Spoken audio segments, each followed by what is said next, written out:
This is Bill Golden, Golden Boat Lifts for the Tom Rowland podcast.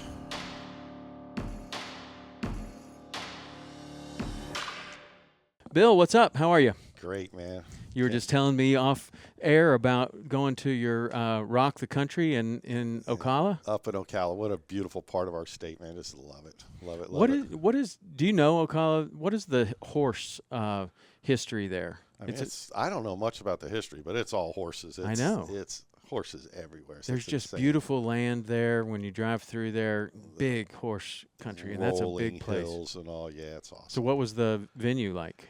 It was pretty incredible. I've never been at this place before, but it is a big, where they had the rodeos and all the horse shows and all, and it was really nice. We had a great time. Beautiful place, nice weather, couldn't beat it. Who played? Kid Rock was the headliner, Wow. but Hank Williams Jr., there was a few other ones, Nickelback, and geez, it goes on and on. Nice. So, yeah, there was about 20 bands played. Yeah, it was amazing. All right. Yeah, Hey, it was a lot of fun. your thing's flipped over on that side.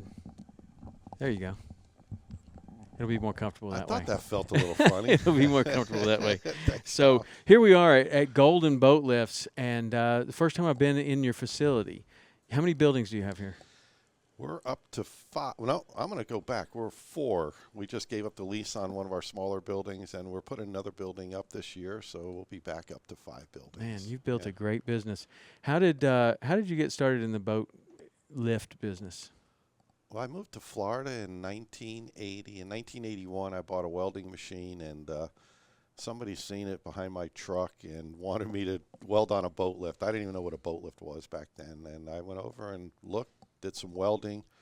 The owner of the company, back then it was Dolphin Boat Lifts, the owner, Mort Seal, asked me if I would come run a company for him because the guy that was running it just, I guess he jumped on his motorcycle every once in a while and take off for a couple of weeks. So I ended up going there running the shop for him, and one thing turned into another, and here I am building boat lifts for the last 45 years. Where did you see the opportunity? Like, was it in innovation, or was it in customer service, or where did you see the opportunity to really build something special?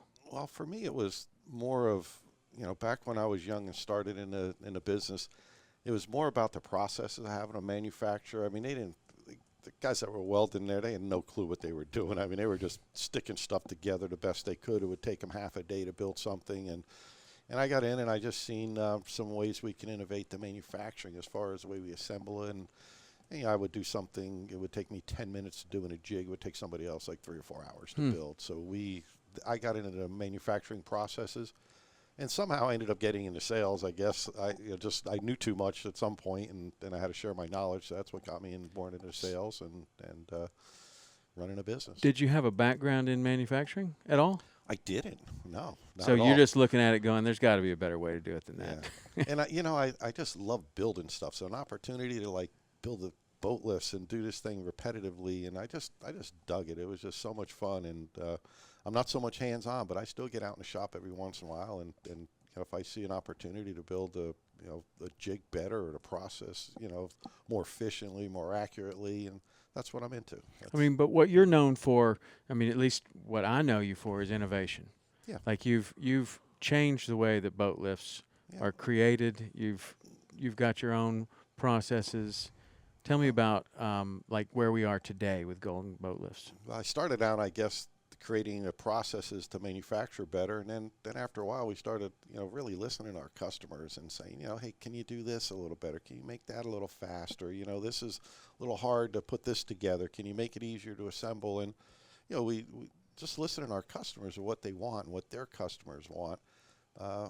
Just put the thinking cap on and figured things out. And I got a great team. I don't take all the credit. We've got 100 employees here, so we've got a lot of intelligent people been with me. Some of my employees been with me for 27, 28 years. Wow. So we've got a sharp crew. They're experienced, and I get a lot of input from them. I'd love to stand back and watch my management team figure things out on their own. It's just nothing's more rewarding than that. And so from here in North Fort Myers, Golden Boat Lifts has expanded worldwide, right? We're worldwide, yes. So where do you think the furthest destination that you've put in a lift or a dock or? Probably my biggest marina was in the Seychelles Islands. Really, I just got back from there. Really? And let me tell you, that is a long way away from here. It is a long way. Did you spend any evenings on the beach with the bats are flying? They got these They do have those giant bats. It's insane. Well, we weren't on the beach, but we were at a resort, and I didn't know about the bats. I didn't. This trip kind of snuck up on me, even though we planned it 3 years ago. It kind of snuck up on me, so I hadn't done the research. And I looked up and I see this giant bird, and I look at it and I'm like, that looks like a bat. And it came closer and closer and closer, and we all looked up at it. We said, "That is a bat." Yeah, They call it flying the bats, Seychelles flying fox, and it looks like. Is that what it is? I mean, I got on Google right away, and I was like, "What is that thing?" And sure enough, it was this giant bat. Now they had it on the main island of the Seychelles, but they didn't have it on the off islands. We didn't see it once we went to the Providence Atoll, and I think we were in Maho. Mahe, yes, Okay. and I saw them in Mahe. Okay. I mean, a large bat, like the size of our vulture here. Yeah, it's insane. I couldn't believe it. They were flying around. We're in a pool. I'm like, what is that? Yeah. You know, they're like, oh, those are bats. You know, like there's nothing to it. They're Yeah, regular well, I wish I things. had known that you had a dock or a lift there. I could have gone and gotten a picture of it. Yeah, big marina we built, and then we also got a couple of our floating lifts. A guy seen us building the docks, and he looked us up, and he said, we can use these floating boat lifts as well. So we've got a few down there. We've got a guy that's marketing our product there. So it's Right on. And then I guess another one we did was in,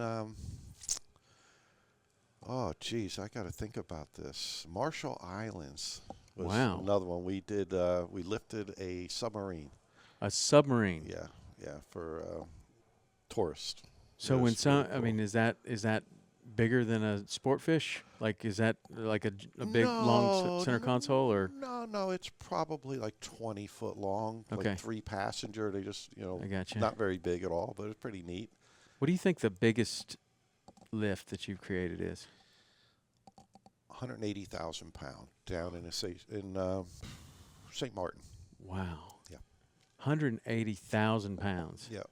So when you first started this boat lift company, did you ever think that you'd be lifting 180,000 pounds, or have even someone have a need to lift 180,000 pounds? Back then, I thought 20,000 pounds was a big lift, you know. So, yeah, I never thought I'd be building lifts that big.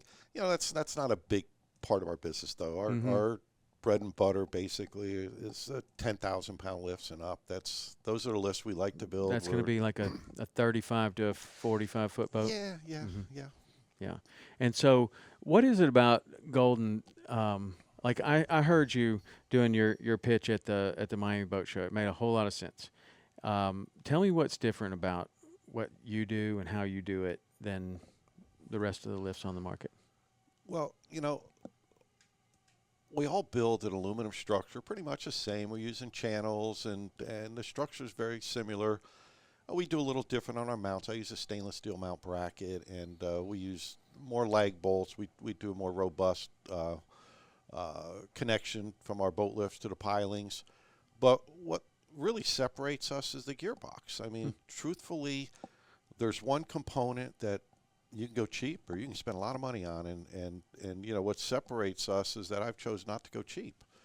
I'm buying the best gearbox made out of the best alloys, the best gears, and quite frankly, it's been proven. We've got them out there for nearly 20 years now without any failures. I mean, it's unbelievable that they've doubled their warranty, and I know that they're probably, I don't know when they're ever going to fail. I mean, we've overbuilt them to the point that it's double what basically everybody else in the industry uses.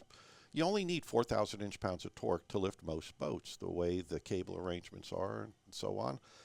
I chose to build a gearbox that has 8,000 inch-pounds of torque. And that allows me to, you know, if the boat fills up with water, examples, you know, the customer overloads one side of the lift or the other, overloads the lift entirely. We've got a lot of additional strength built into the gearbox where it's just not going to fail and drop the boat. And we also, some of the other things we do is that I feel is super important is like my cables. You know, I buy my cables from this company that I've been buying from like 30 years. So reliable, the best stainless steel cable. I never have rust, never have any failures with the cables. I mean, it means a lot. So you take the most important components, you make sure they're the best. Then you got to have a product that never fails. I mean, basically, I mean, somebody really has to screw up to break Right. one of our lifts. I mean, but we just overdo it, and I believe in the marine industry, you got to put the right components. You can't use cheap stainless steel. I mean, there's 200 series and there's 300 series. You better be using a 300 series stainless, Right. or you're going to have surface rust. Our motors are stainless steel motors, right? Aluminum end caps. Everything we do is going to be something that's not going to disintegrate and pit and get corroded in the marine environment. Mm-hmm. I mean, we sell a lot of our lifts, excuse me, now in the freshwater in the Great Lakes, and people love it. But I watch the companies that build boat lifts in the freshwater come and try to sell that lift in the salt water, and it's miserable results. That's a whole different world. I mean, the saltwater it's so damaging and so corrosive, more so than, and if you haven't lived in it and seen it every day and what it can do to something that you think is impervious to salt water and sun.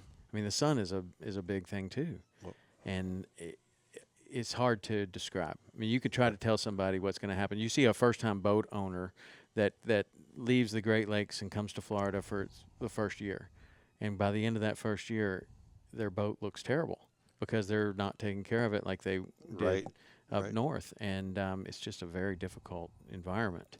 And for a boat lift is something that you should buy like once. I mean, it's not even like a trailer. Like a trailer, you're probably going to get a new boat at some time, and you're going to get a new trailer. Maybe that's every 4 or 5 years you're kind of trading this thing out. Yeah. But not a boat lift. A boat lift is like permanently installed behind your house for the most part. Yeah, I mean, I see these hydraulic lifts come in from, they're building up in Michigan in a freshwater lakes, and then they want to take this hydraulic pump and all these attachments and fittings, and they're all rusting and they're leaking, and they want to come and bring it down to Florida, and I'll tell you what, it just doesn't last. I mean, I remember when we had a hydraulic company come to us, and they said, you know what, we can make a hydraulic motor and put it on your lift, but we need a pump, we need a fluid, we need a reservoir, we need all these hoses to power that pump, or I'm sorry, to power the gearbox in a boat lift. And then they come to me and they say, we got this really cool motor we put right on the end of the hydraulic pump to pump everything to get it working. I'm like, well, that doesn't make sense. Why don't I just take this stainless steel motor that's totally submersible and just put it on the end of the gearbox? Why am I going to go buy a hydraulic pump, reservoir? You got hoses, you've got now a hydraulic motor, you've got to have a hydraulic brake. It becomes so expensive, and then as soon as there's a problem, you got 10 different things that can go wrong. When you just take a motor, you put it direct to the gearbox, you are done. I mean, you have no problems. As long as you've got power going to the motor, you've got a boat lift that's operating. There's also the situation where you don't have power going to the motor, like after hurricanes, which is another place that I think that you've done some really interesting innovations there about being able to either lift the boat or take the boat down with a cordless drill. Yeah, without a doubt. When Hurricane Ian came through Fort Myers, there was probably thousands of boats stranded up on their lifts.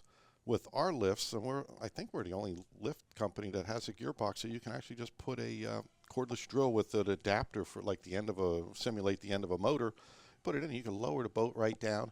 If the boat's not too heavy, you can probably raise it too on a cordless drill. But yeah, it's a lifesaver. I mean, it was great for. We had a lot of rescue boats that, first responders, that the boats were stuck up on the lifts until, our local contractor went and lowered them with a cordless drill. So, yeah, Wow. it's certainly comes in handy when storm comes and you can't use your lift. It's So- really important. On this podcast, we talk about a lot of different things, whether it's excellence in being a fishing guide. That's certainly a common thread that we have. There are a few people who have achieved excellence as a fishing guide, and then we go into like what is it that they do differently than the other people, or maybe they don't even know that they're doing it differently, just they're doing something different. Right. In the boat lift industry, it's a very competitive industry, and like you said, when you go to the Miami Boat Show, all the lifts basically look pretty much the same, but you've been able to differentiate yourself from the crowd. And I just wonder, like you said it before, you take the most important things and you just double down on those and make them the most durable or the heaviest duty, but it's got to be more than that. Like, what is it? What did you concentrate on as you're building this company to separate yourself from others? Well, I could probably start with being honest. That's like the most important thing in being in business, being straight with your customers, always letting them know where you're at, where they're at, as far as their products are concerned. But probably second to that is listening, man. You got to listen to what your customers want, what their customers want, and you got to hear what they're saying. And it took me a little while, when I was in my 20s, I knew everything. I was the smartest guy in the boat lift business. One day my ears woke up, started opening up. And, when I got my 40s, I really started listening to what my customers were saying. I mean, and not just here. I mean, one of our biggest customers are in Sweden. In Europe, they wanted a style. They wanted this elevator lift that's no more than a foot above their dock. Everything was low profile. They didn't want to see anything. And we worked with them, and we developed products that would work for their environment, for their customers, right? What they expect to see or what they don't expect to see, right? So we built products, basically all over the world, tailored to their environment and to their customers' likings. So I think that was really what helped us because, our customers understand. The end user that puts their boat on a lift is our customer too, but our real customers are the marine contractors or what we consider our dealers that go out every day to take care of our product. They're going to install it. We're going to make sure that they're well trained to install our product. And then the aftermarket, after sale, service and making sure everything is operating properly, for the long term. And that's what separates us from the other guys, I think, is we choose to go with the best people. I've fired more contractors for, not doing what the customer wants. And it's really important. I mean, that's what, my product's only as good as the installation. Right. I can build the best product in the world. If I've got a terrible installer, I'm going to have a terrible product at the end because it's not going to do what it was meant to do. So that's like the secret sauce. And I hope all my competitors aren't hearing this, but it truly is. I mean, you got to have good installers. I mean, so that's what makes a difference. And we have conventions, and we're constantly training. We do many videos, just little clips to teach our dealers, little nuances about our product and how to install it better, and we have longer life. Do you have a story or a memory of one of the most important things that you heard from a customer or from an installer that you actually put into your product line? Oh, jeez. I could go on. I mean, every dealer has something that they feel is important, but we've had so many contributions, Tom, I probably couldn't nail one down. But, if anything, I would say the gearbox, because when we developed the C drive, that was like 19, 20 years ago. When we developed that was a huge relief to our dealers because, it was a choice between a belt drive or a gearbox that's filled with oil that, they leak. So, we chose to build the C drive. And the other thing that's super important about that drive is that we use a grease-filled synthetic grease that never has to be changed, and it never leaks. So we've developed a product that not only does it operate great, there's like zero maintenance and there's zero service. But then there's also the way that gearbox is installed is on the side, differently than... Well, that is so important. I'm glad you mentioned that, Tom. I've been in this boat lift business for a long, long time. We started another company back in the late 80s, and it was a chain drive. The motors were in the horizontal position. I'm sorry, in a vertical position, and need to be in a horizontal position. And the motors are set with weep holes on the bottom of the motor, and if it's not set properly, water will get on the top bearing, and it'll rest there, and then the bearing will start making noise, and if it gets down at the bottom of the motor, it'll burn out the centrifugal switch. So motors don't last as long. And when I started Golden Boat Lifts, it was like, no way am I ever going to mount the motor anyways, but with the basically, you want to have the capacitor on top. No water can get in the capacitor. It's like a bowl, so you want to make sure the capacitor is up top. The drains are below. It's the way the motors were designed, and we really have no problem. And that's, we build a boat lift with no problems. You got to make sure you design it and everything's incorporated. Is there a challenge to mounting it sideways? Do you have to do something differently? I mean, why doesn't everybody do that?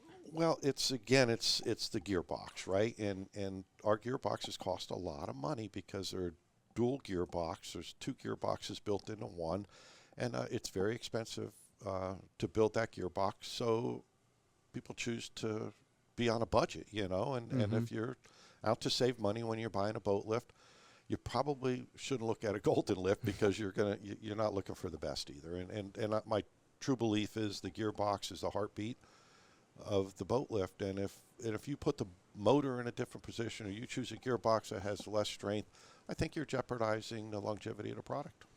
And also, like, it could fail, right? Absolutely. Absolutely. You Yeah. overload a 4,000 inch-pound torque gearbox and you put 5,000 inch-pounds of torque on it, you're going to break something sooner or later. And then, you know, as you see like these different installs here, and you have these beautiful books of all the different installs. My favorite is the one with the elevator lift, or the one with the dock underneath, right? So where you can walk Yeah. completely around your boat. So that's like an innovation of, you have all these boat lifts that basically look the same, and then how do you get inspiration to create something like that, or to say, well, if we can lift a boat, then somebody probably needs a kayak lift, or they need these other things? Is that just listening to people, or? It's exactly what it is, Tom. I mean, I can remember Brent Stokes Marine came to me, I don't know, 15 years ago and said, Bill, one of my customers wants this platform. Can you build it? We want the through flow decking, so you know it's easy on the feet, and we want it to be gray and all.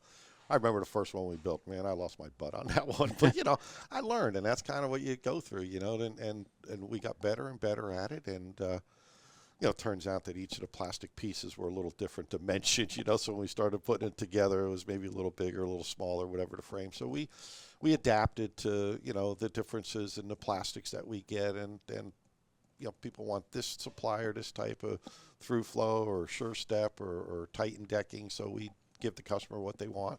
Sometimes they'll use the deck that matches their dock already, and it's really made a difference, and we sell more of those.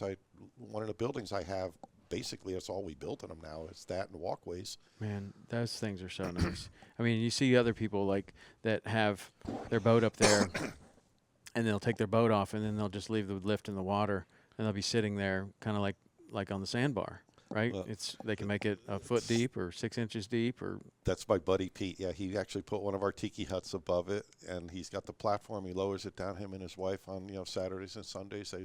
They got their little dog and their cocktails, and they'll bring it down to the water, and if the tide goes out, they just hit the remote and lower it down a little bit. So yeah, it's their backyard sandbar pretty much. Yeah, that's nice. Pretty cool, yeah.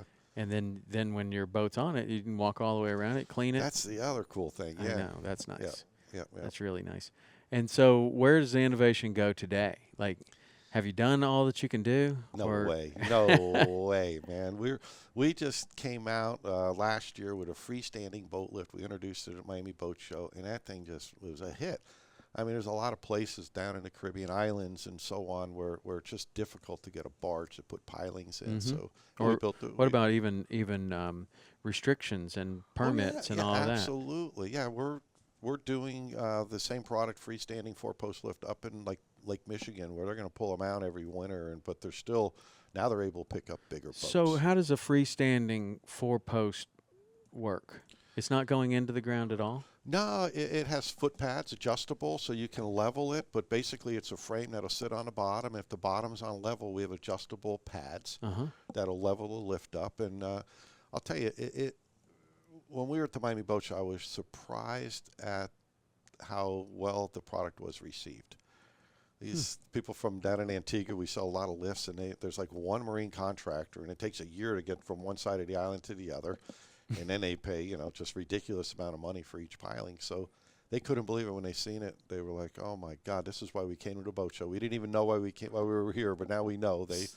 Is that something that somebody could install on their own, so they don't even need somebody like that? Exactly. Yeah, Wow. you just got to have a couple strong people to move the stuff around. But and what about like in Florida, where you have really strict permitting process for putting in pilings? I mean, I've seen marinas sit there and wait for years to be able to drive pilings in, or sometimes they're never able to. You can't. Yeah, if you got like a coral bottom Right. and you can't get through it. Yeah, so this is something we're hopefully going to start selling here in Florida. We Wow.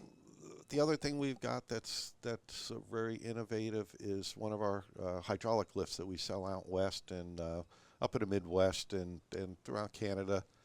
We have a bottom-based hydraulic lift as well, where the cylinders are going to be up out of the water all the time versus the standard bottom-based hydraulic lift where the cylinders are always underwater. So I've filed for a patent a couple years ago. Should be coming out of the patent office here real soon, and that product's going to be hitting the market. Wow. So we just talked about a hydraulic lift that you said is definitely not as good as what you're putting out, a mechanical drive lift.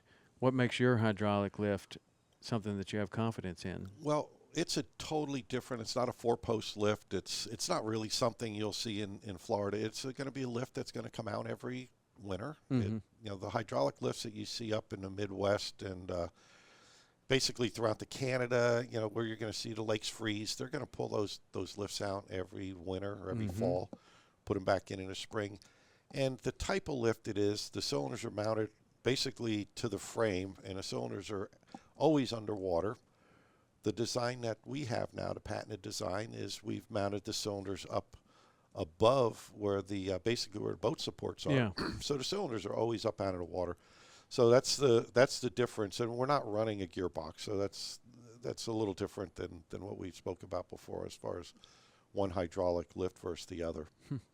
What's the craziest thing that you've seen in the well, I'm going to say boat lift business, but I mean there's a need to get your boat out of the water, right? So you have the docks that you run your boat up on. You have these different lifts that, I mean, I've seen ones that fill up with air and then they just buoy the boat up all of a sudden. We have one of those. Do you? Yeah, of course. Yeah. So, I mean, have you seen something that's just crazy and you think, why would somebody have ever thought that would work?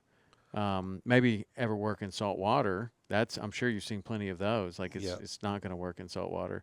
But has there ever been some kind of creative thing that you look at and you're just like, wow, that is a hard way? I mean, you can skin a cat a lot of different ways, right? But have you seen anything that surprised you? I've probably seen a lot of things that surprised me. Nothing that pops out, that I'd want to talk about. Yeah. But yeah. So you have one of those lifts that fills with air. We do, yeah. And so what's the best application for that? Really like deep water. If you get into a place like a quarry or, you get out west where there's some really deep water, they just have floating docks that, the water could be 100 feet deep. So that's really the market for us there. Or, again, if you get in a place where you just can't put piles in. And we'll sell them here in Florida. We have a few here in Florida. Down in Puerto Rico, we've sold a few. And it really depends on a situation because that lift is going to take more water. It's going to take you're going to need more water depth wherever that lift is going to be because it's at least a couple feet below the boat, and you got to consider low tide and things like that. And that's going to stay in all year round. That could stay in all year round, or it can come out. But mainly the ones that come out, they're using a bottom-based hydraulic. They just drag them out and drag them back in a springtime, so it's an easily movable lift. The hydraulic or the air-filled ones they're just soft plastic, so they don't really do good sitting on the beach. They're better off just sitting in the water all the time. Right. And what about like covers and matching, the aesthetics of your house or something like that? Do you do? I mean, I've seen your installation book, which I would encourage you. How does somebody get that book, by the way? Well, they just call us or send us an email. What's the number? It's 1-888-909-5438. And so if you call that, you can get one of these books, which I highly recommend. If you're considering any sort of a boat lift, you should see what they have. I mean, some of the installations that you've done are incredible. Or you can go to our website. We've got a inquiry space that you can just ask for a catalog, and it's goldenboatlifts.com.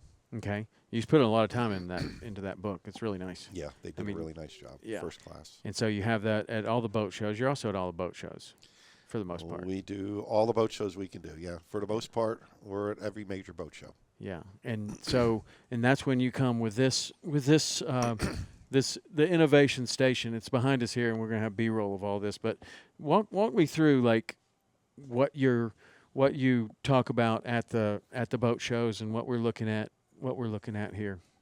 Well, really, what we like to show is how much care we put in when we build our product. So, one thing we talk about the gearbox. We're going to build a gearbox that's never going to fail. We're going to put a motor in a position that it's never going to have an issue.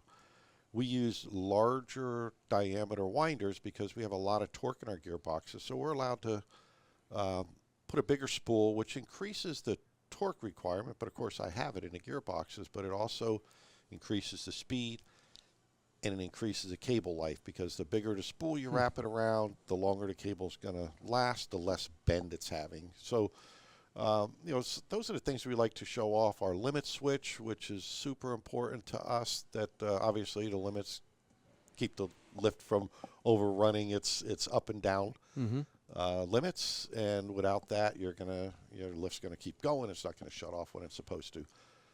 So that's one of the places I found listening to one of our contractor service department one day. He was saying, those limit switches, after a while, the sun eats up the plastic, and then moisture gets in, and then the micro switches stop working. And right then I said, well, we got to fix that. We don't want any issue. So we came up with a neat little plastic vacuum formed cover that snaps on top, and we've never had a problem with the micro switches since. Just eliminates the sun from being able to even touch the cap on the limit switch. So it's little things that we do. We use twice as many lag bolts for our mounting hardware, stainless steel brackets, things like that. I like to show how much we care about how long the product is. It's not about, if everybody said, how much does your boat lift cost, and it's about, you're $500 more. Well, if you realized how much more we put into the product, we'd really appreciate what you're going to get. It's a huge difference. So being at a trade show where I can actually show, and they can walk over and look at my competitor's product, they always come back and sign up, because it's just a huge difference. You're only paying a difference in the cost of the material. We're not making more money because our boat lifts cost more money. Right. You're getting a better product. That's the bottom line. But a lot of people don't know what to look for. I mean, all the boat lifts look the same. They really do. They're all made out of aluminum, and they all have cables for the most part, and they all look the same. So people don't know what to look for. 75% of my competitors say, we build the same thing as Golden. None of them build the same as Golden. Let that be heard. No competitor of Golden Boat Lifts builds a boat lift like ours. No one does. We just separated ourselves with that C-drive gearbox. And that really is the heartbeat again of the product. So that manifests in reliability and durability, and longevity. Longevity. Yeah. I've got boat lifts down in Jolly Harbor and Antigua from 1996 till today. It's almost like going through a Golden Boat Lift museum, man. I mean, we got the old, even some of the older gearboxes, other than they leak a little oil and things like that. Before we started with the C drives, they're still in operation. Wow. Well, one of the things about having a product that lasts that long is that it lasts longer than the boat that you're going to have, right? So you're going to, the journey of a boat owner is you're going to start with kind of a smaller boat, then you're going to get a larger boat, and a larger, nicer boat, and a nicer boat, or one that's a little more suited to what you like to do. And so you're going to put multiple boats on these lifts. And the thing that you introduced last year, which I thought was really cool, was the adjustable bunk system. And how'd you come up with that? And tell people what that is. So we supply an aluminum bunk, and it's kind of a hollow shape. So the standard method of attaching to the boat lift, you'd have to drill 16 holes, and you'd use 16 3/8 by 4 bolts, and if you tighten the bolt too much, it would crush the aluminum on the other side. I just didn't like it, and we're always trying to be more innovative with the materials, the products that we're building. So I guess one day I came up with the idea of a key slot, and we ended up putting the key slots in the bunk, patented it, and now we got a bunk that you can use 1.5-inch carriage bolts instead of 4-inch bolts. You never have to drill a hole, and then you can slide it 4.5. It's multi-directional adjustments so you can go in and out and then 4.5 with the bunks, just depending on what the needs of the boat are. For a boat owner, in 2 years when he gets a different boat, he can adjust it. Super easy. But for a marina operator, That's really, now you could have somebody coming in every couple of weeks, Exactly. every month. Yeah, it's huge because otherwise they're going to re-drill, and you can just imagine you're over the water. You got to drill 16 holes. Then you move the bunk, and you got 16 empty holes you got to Right. look at. So yeah, it's been a game changer. And has that been well received? Absolutely, it's incredible. People that build like the boat sheds, boat trailers, everybody's coming to us wanting to buy the bunks from us because it just makes it easier for their employees. It cuts the cost down. Future adjustments, the appearance, it's everything. How many patents do you have? Oh, I think 14 now. 14 patents. Do you remember getting your first patent? I sure do. What is it? What was it? It was called the cable bolt. And the funny thing was, I was a young, dumb kid when I came up with that, and I didn't know anything about anything. So What does it do? Well, it holds the cable against the winder. So what happened was many years ago, before the C drive came out, we used a gearbox that everybody's using today, but it would block the end of the shaft. And we used to feed the cable through the shaft, put a clamp on it, and pull it back, and the clamp would bottom out against the hole, and that was the way our cables were attached. But when we had this gearbox that blocked the hole, it's like, well, now what are we going to do? And I was sitting at a restaurant one day with my machinist, and I got the napkin out and drew a picture of this bolt with a hole in it and said, look, all we got to do is put the cable through that hole, tighten a nut on the other side, and lock the cable to the shaft, and now we don't have to worry about the shaft or the cable going out the end of the shaft and all this other stuff. Well, boy, I did that. First boat show I did, everybody was oohing and ahhing, all my competitors. Next boat show I did, every one of my competitors had it on there, and I was like, guys, I got a patent on this, and back then I didn't, it cost you $100,000 to sue somebody, and I didn't have $100,000 to just go sue somebody over this stupid bolt. But fast forward about 18 years after I got the patent, all my competitors ended up rewarding me because then I could afford to go to an attorney, and so I ended up getting paid for that patent. That was lucrative, but it took a while, and all my competitors got to enjoy it. Today, I don't think there's a competitor out there that has a lick of sense that's going to copy one of my patents because they know I'm a bulldog and they know I'll sue them like a heartbeat because these are proprietary things. Sure. I worked my life to learn and develop these products, and it's hard when you see it just, your idea is just stolen and used. So a lot of people, have heard about patents. They understand that a patent protects you, but how did you know at a young age that you needed a patent? Like if something is, like you come up with this idea. Yeah, it was, I think somebody said something to me and said, man, you need a patent that, knucklehead, don't. Right. Everybody's going to copy it. And then I patented, everybody copied me anyways. But I learned, the patents I have now, they keep getting stronger and stronger too. And you learn your way around them. What's the process of getting a patent? After the idea, it's document. You really got to document a lot of stuff. The date you came up with the idea, and then it's off to the patent attorney. And you got to get the idea in their head so they can. There's a story they got to write. There's prior art. And then your product. So they really got to explain the way it was done before. What advantages it is to the design you developed or the patent you're applying for.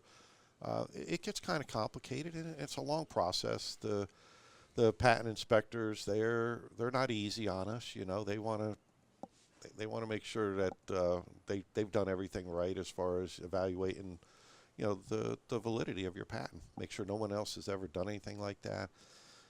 It could be costly, it could be time consuming, but the reward is that nobody can copy you. So that could be incredibly lucrative and has been for lots of companies. Yeah. And so in your business, those 14 patents have been very valuable. Very valuable. And so when you come up with an idea today, how long do you need to validate that idea?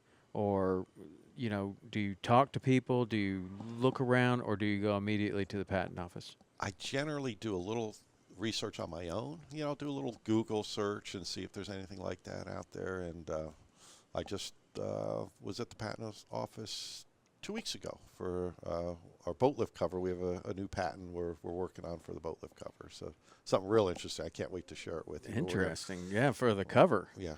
So how often do you go and you think you've really got something and you find out that someone in a different industry that has nothing to do with boat lifts, but might have something to do with cables or something else, has come up with a similar idea? Well, it's funny because industries, if it's a separate industry, sometimes you can take something that applied in one industry and apply it to your industry, Yeah. like our boat lift industry, and you can file for a patent Oh. on it.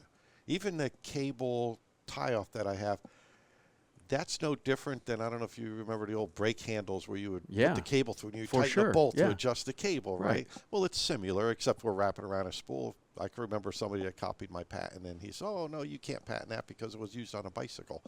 And Huh. that's not what the patent office thinks. They, Right. so I got the patent no matter what. It's so I've seen, like, one of my competitors built a boat lift cover, and it operates just like the cover on a dumpster, where the two arms in a roller pulls the Yeah. fabric or the Yep, cover yep, over top of it, yep. so the dirt doesn't fly out or whatever.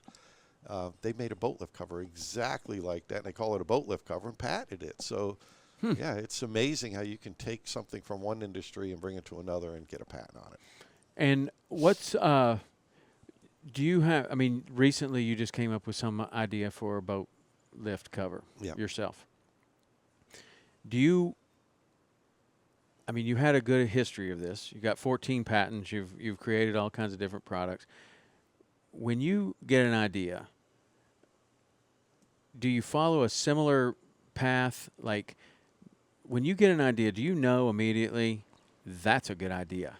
Like, and then you go to what happens then? You go to work on a sketch pad, or like what's the process there? It's funny you say that, because sometimes you think you got the best idea, you work your butt off, you get a patent, and you find you don't sell it, right? Like we came up with this dock stabilizer, right?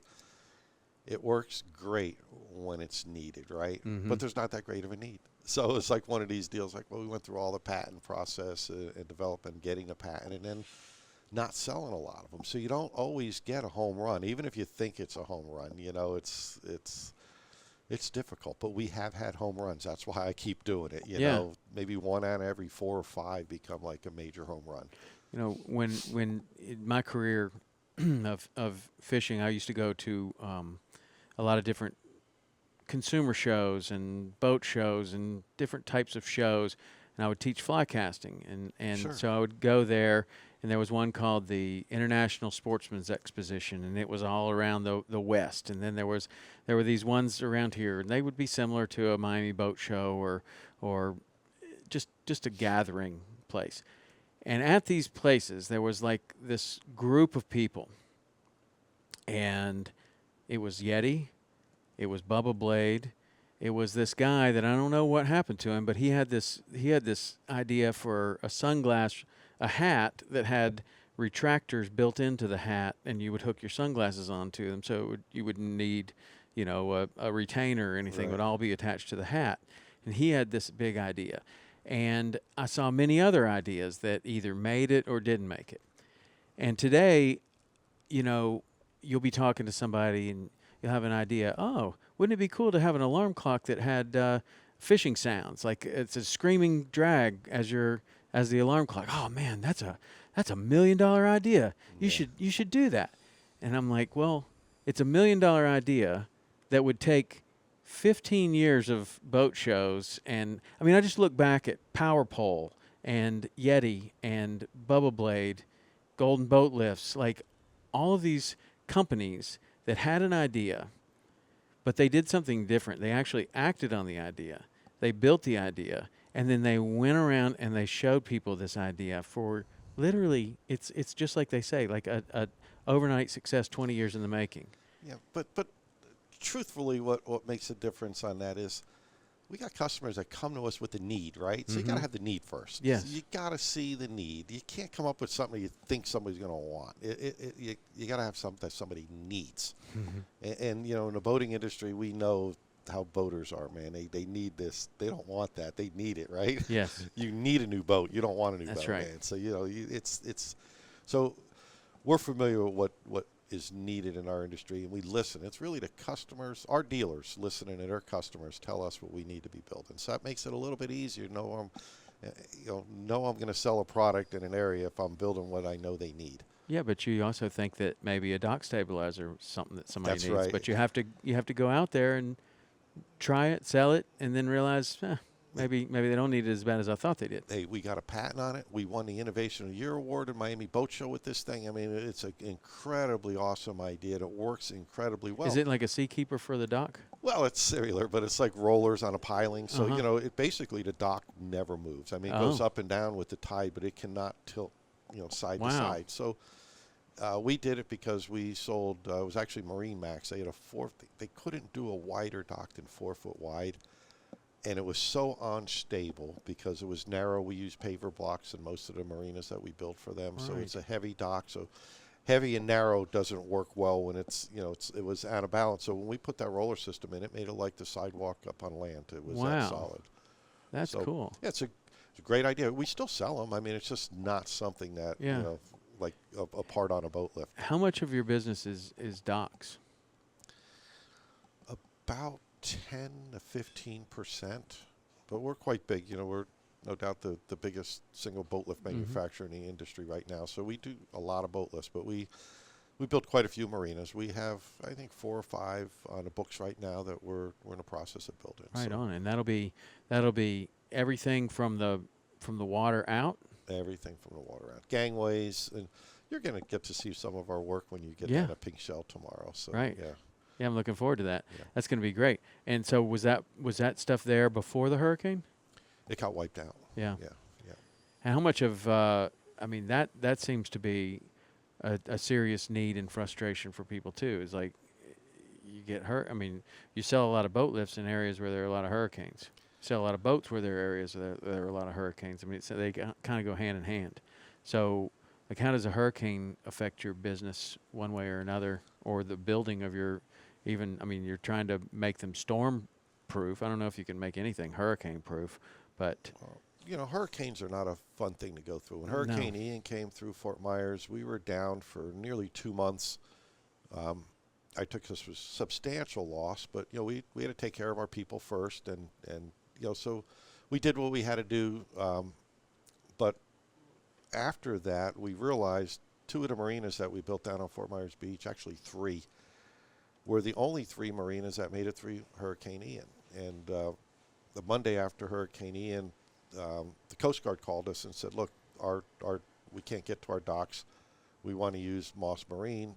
It's the only big marina that we can bring our rescue boats to, but we need a gangway." So I don't know how it happened, but we actually had the proper gangway in inventory. They escorted us down to Fort Myers Beach. We put that on the Moss Marine docks that made it through the hurricane, and that became the central area for rescue boats and the Coast Guard. And then the other marina we did at Gulf Star Marina, they actually used those docks for FEMA, so they can bring equipment over to the islands, the barrier islands that were cut off when Sanibel Causeway and Pine Island Road got wiped out. That was basically tough, man.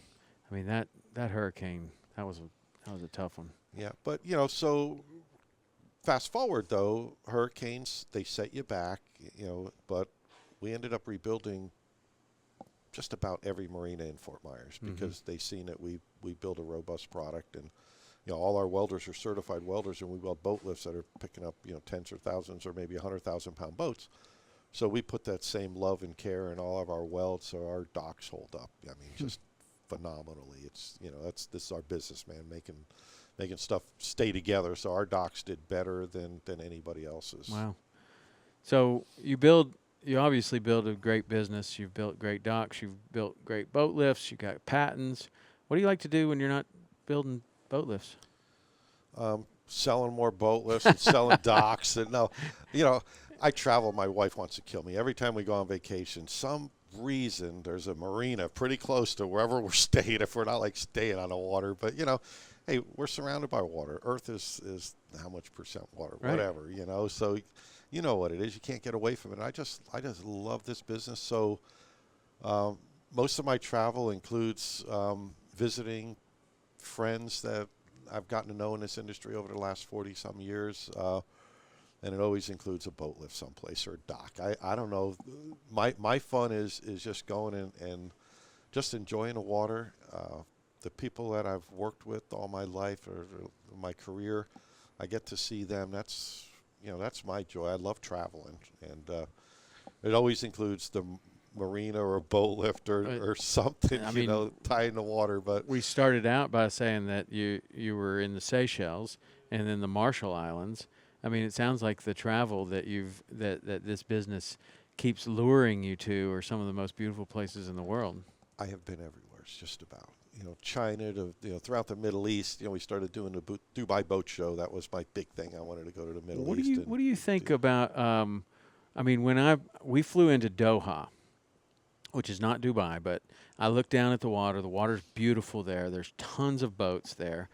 The Middle Eastern boating industry, is that just on the super rise? Is it what's your forecast for that? We are doing phenomenal. And Qatar is one of the countries we sell a lot of boat lifts. Yep. Bahrain, I had the pleasure to meet the King of Bahrain's brother-in-law, and we worked some deals in Bahrain to get our boat lifts in some of these artificial islands that they're building. Of course, Dubai, Abu Dhabi, I've worked with the oil ministry to put our boat lifts on oil rigs. So, yeah, I mean, we have fun. I mean, I don't know if I told you, we're lifting manatees now. We've got some manatee that was lifts. going to be my next question. What's the strangest lift you ever built? I know you built one for alligators, too. Yeah, and manatees, the Dolphin Research Laboratory down in the Keys. We've got a couple lifts there. SeaWorld in Miami, we've got some lifts there for manatees and their dolphins. Let's see, some of the craziest ones. I put a couple boat lifts on the Panama Canal for they get these little boats that retrieve the ropes for these big ships. Yeah. And the guys used to climb down this muddy ladder and, low tide, and they climb in his boat and paddle out and get the rope. Well, we've totally modernized that. We've put elevator lifts in with staircases that are attached to the lifts. So they never sit in the water. They can walk up and down these ladders. They're always, they're always out in the water because they stay, on top of the lift. And then they lower the lift down and get on that boat and grab the rope, and they bring the boat back with the rope, and they raise it up. They didn't have to carry the rope up the ladder like the old days. How long does it take to raise it up like 3 minutes. 3 minutes. Yeah, we got high speed, and it's 40 foot of travel at low tide, so it's quite a bit of travel. Have you ever seen these lifts that they have on inland lakes, like in Tennessee or Kentucky or something? And there's certain lakes where they do not allow docks on the water, so all the houses are way up the hill. And I've seen these things. I don't know. I guess they're a lift, but the boat is way up there. Yeah, I've seen and it comes those. all the way down a cliff. Incline lifts. Yeah. Have you ever built one of those kind? Never built one of those. That no. seems like a one of a kind of thing. I think you got to spend a lot of time putting that in on the side of a hill. Probably a lot of custom stuff. But yeah, that's somebody that really wants to put their boat in the water right there. We were talking about strange lifts and opportunities. We just finished a boat lift to lower handicapped people into basically this bubble that's has oxygen pumped into it, going down into the bottom of an aquarium like a seaquarium in Abu Dhabi. So it's like the coolest thing we've ever done. And now they just commissioned us to build another one. So we end up building some of the craziest stuff. Well, when I first came in here, I don't know why I didn't think about this earlier, but I did a podcast with Chris Fisher from O-Search, and he catches the giant the giant great white sharks. Okay. And they already have some sort of a lift on the side of their boat, but they're building a new boat. And so I sent him an email this morning, and I was like, hey, man, I'm telling you, you need to talk to Bill Golden because this is like, if you have a challenging thing, they're going to build some sort of a catamaran boat, and they're going to have a lift off the back to where they're going to guide these sharks in, lift the sharks up, and then they put this hose in their mouth, and then they can tag them, and they have like 10 scientists working on these sharks carefully because it's still a shark.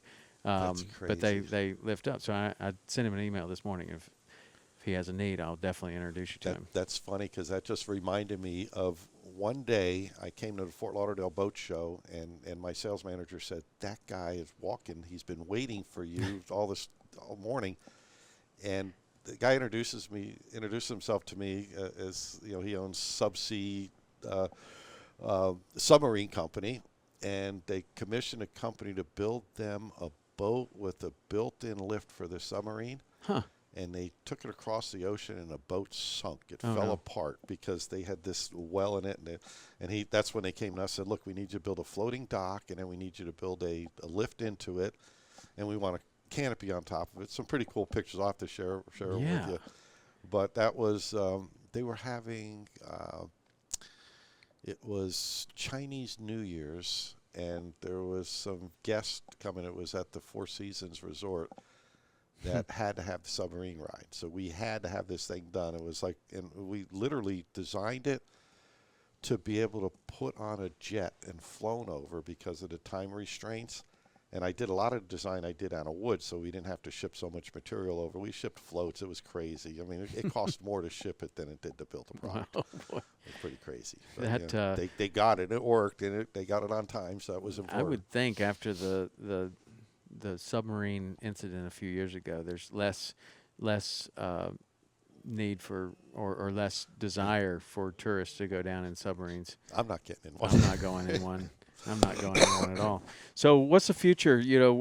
What's the future for Golden right now? You got, if you were to look at a crystal ball, do you have more innovation? We got more innovation. I'm so excited. I mean, it blows me away.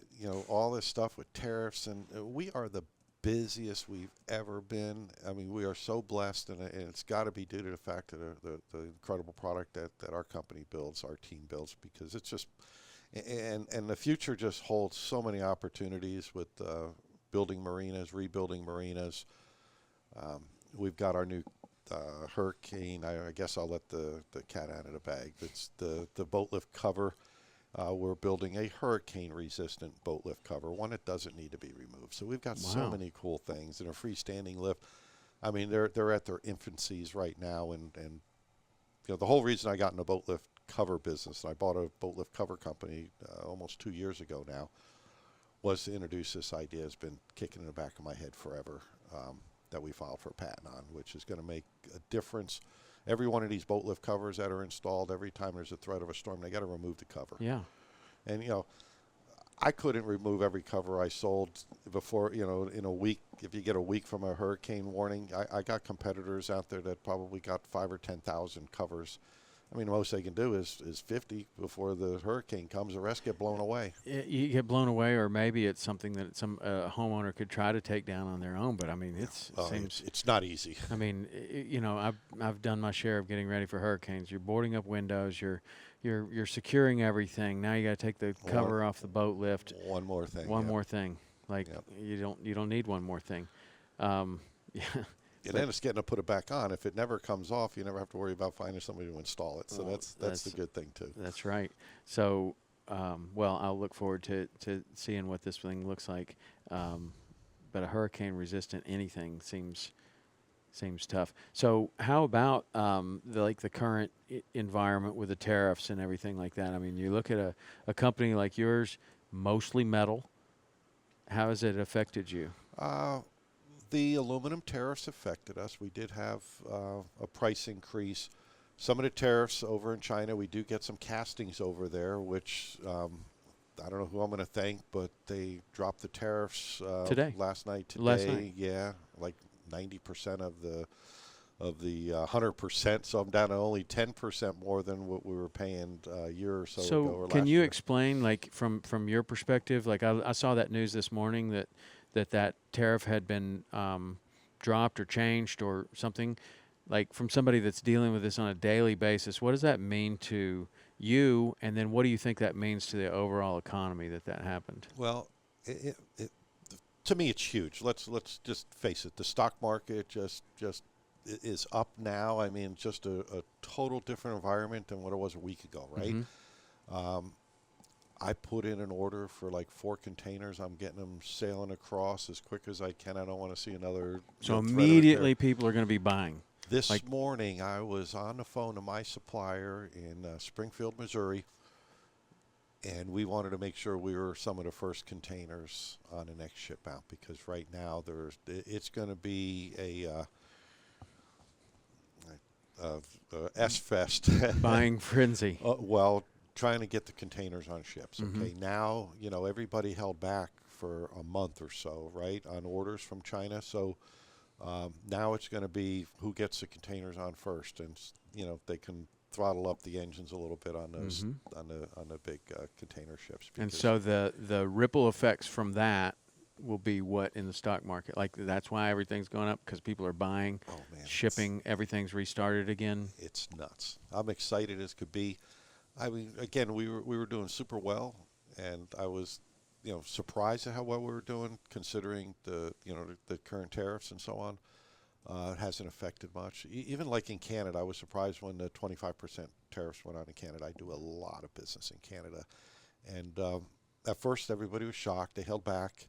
Slowly started taking stuff. We shipped 2 containers last month to Canada, which was great because we're building this stuff sitting on the floor. I feel the factories in China as well. They're building stuff that's sitting on the floor, can't move. Today's a good day. Good day. That I can tell you, it's a good day. Great. So I was super happy. We're bid on the marina. Back and forth with my contractor. They didn't want to pay any additional costs and tariffs, and I certainly didn't want to eat the tariffs. And just what a blessed day it was this morning to be able to call them up and say, hey, it's done. We're putting this stuff on a ship. It's coming over, no tariff free. So we're 10% increase, which is to me is minimal compared to 100%. So when in some of the news that I read, it was like 90 days. Or 90 days. That's 90 why days. So I'm why is there? Why? What do you think's behind the 90 days? I think it has to do with the fentanyl or something. Oh. I believe it has something to do with how they handle it, the Chinese handle it. I believe that's but I haven't gotten down to the bottom of it, but that was the first thought. So 90 days, take whatever you can get, right? Like that's. I'm doing it. I want to at least have till the end of the year. Yeah. Well, that's exciting. That's exciting for everybody. And so do you think that that is going to affect the boat market and the auto market and other markets? I think everything. And we've made a decision a few months ago to actually bring the casting back to the United States. So we're going to be 100% made in the U.S. I do not like the threat of a tariff or honestly, I don't like doing business with China if I don't have to. So. And so moving back here, what does that look like for you? Hopefully by the end of the year, we've come up with a new C drive, another patent that we filed for. Forgot to mention that, but that's something new and improved. You'll see us at the Miami Innovation of the Year Award with that this year. And so you feel like by the end of the year, maybe you could have everything made in America? That's the goal. Wow. Yeah. And do you feel like in similar industries, heavy metal industries, like yours, that's that other people are feeling the same way, and that's definitely going to, like, thousands and thousands of companies are going to be doing what you're doing? I hope to see that, but here's the other thing. There's only so much capacity. The casting company that we've gone to build this casting, it's a different process than a liquid mold that a liquid injected mold that we currently use for our C drive. This is a little different method. It's a steel casting, but it's a super smooth, high quality product at the end. So it's a little more expensive, but we figured the tariffs, there's zero value added with a tariff, zero value added with the freight, right? So, I mean, you don't get anything for it. You get a scratch maybe or something like that in a product, but you don't really get any value. So we really want to put those dollars that we invest in the freight and put it back into the product, right? The tariffs and the freight, we're going to put it in a product. The product's going to be better. It's not going to cost anymore, right? So, and nobody has to pay for freight from China. Nobody has to, pay a tariff, and those things are, it's just zero value added. You get nothing for it. So this is why we're excited about bringing it back, bringing the gearbox here to the United States. And we'll be the only ones in the industry that are building our own. I take that back. There's one other company that builds their own gearbox. You think that they will be forced to make that change in the future? I think it would make sense for them to. But again, but anybody. I mean, like if you're boat lift or otherwise, if these are the type of materials that you're using for your business, whatever that may be, it's going to be wise to be bringing it back to America. It sure does. There's some I got a good example. There's a gearbox company that's been wanting to sell me gearboxes. They're $197 a gearbox. I couldn't even think about putting them on but they're still selling them to people in our industry. And so 197, that's $197 gearbox. It's like the cheapest gearbox. I mean, I was paying $400, 20 years ago, but you can't get any cheaper. wow. But that's where people go to if you want to save money, but you end up costing in the long run. Mm-hmm. Mm-hmm. So any other plans for, say, 5 years out? Grow, grow, grow, baby, grow. We're putting another building up right now. The boat lift cover company, it's in its infancy. We see a lot of growth in that business. We're already 5 times. Our orders are 5 times what we sold last year. Wow. So yeah, we're selling marinas And that's full before of covers. before you even unveil this new product. Yeah, that's before the hurricane-proof cover. Wow. So, yeah. Okay. Well, I certainly have enjoyed working with you. You're an innovative guy. You're always, I mean, you can see you got a twinkle in your eye when you start talking about innovation, inventions, changing something, making it better. I mean, you really do. How old are you? 64. 64. You got a twinkle in your eye as soon as you start talking about innovation. That's special. The crazy thing is, I've been in this business for so long, I still get a charge out every day coming to work. I don't need to come to work anymore, but I do. I get up in the morning, it's like, I want to come in and see how things are going. We got a lot of cool things going on, building a lot of really neat stuff. So I love to come in and just see how the guys are doing. And what excites me more is I built a team up. They can do it on their own. I mean, they're truly independent of me. I got a bunch of great thinkers. So, and they understand how I want this business to operate. Listen to the customer. Do what the customer wants. That's a good place to be. And then I guess at some point you have to realize that you built a great team, and the best leadership that you can offer is maybe to follow, like to let them do their thing. You've got them in a place that you want them. Now you need to let them do their thing, and you need to support them in what they're doing, I guess. Tom, the only place I smile bigger at is when I'm sitting in a conference room with my team and they figure the things out and I could sit there and just smile. Nothing greater. There's not a greater reward than that, to know that we put together such an incredible team, and this company is going to continue on long after I'm gone. Right on. Right on. Well, that's a good place to end. So if people are interested, obviously, you're certainly going to get some interest because of what we've talked about today. But if they're interested, what's the first step? Do they go to the dealer? Do they go to the website? Do they call? Come to our website. I mean, that's the best place to start. We will call you if you reach out. We have an inquiry sheet on our website. You reach out to us. You ask for a phone call. We're going to call you back the next day. Any questions we'd be glad to answer. We'll direct you in the right direction as far as the contractor or product that's would be best suited for your boat. So pretty much wherever you are, there you have somebody that can install. Just about every place in the world, yes. Every place in the world. So even like whether you're Texas, Louisiana, Florida, Maryland, Australia, stuff's South easy. Africa, but in our own country, like it's. But also we have international listenership, and Australia is those guys are hardcore fishing people down right? there. Hardcore. My buddy just got off a fishing trip from Australia.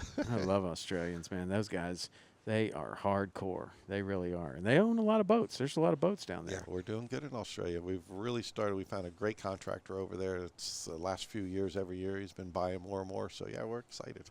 Right on. Well, congratulations on all your success, and Thanks, certainly awesome working with you. I appreciate the partnership, and Likewise. And if you're looking for a boat lift, Golden Boat Lifts, that's the it. place to go. Go to the website. What's the website? GoldenBoatLifts.com. GoldenBoatLifts.com. And what's the phone number? 888-909-5438. That's it. So a good step, especially if you're considering like a redo of your whole backyard. You're going to put in a pool. You're going to redo your backyard, or you're buying a house. You're going to renovate this house, and you want to bring your wife in on this and let her see what kind of installations are possible. This book that you have of all the different installations, you should definitely get that and check it out, because I mean, man, your imagination will start running wild about what your backyard can look like and how awesome your boat can be right there. And it's definitely worth getting. So that's a place you could start right there, just getting that. But anyway, Bill, thanks so much for today, and we're going to do a little tour around the factory here after this, and looking forward to it. Thanks, Tom. All right. Great See ya. day. Thank you.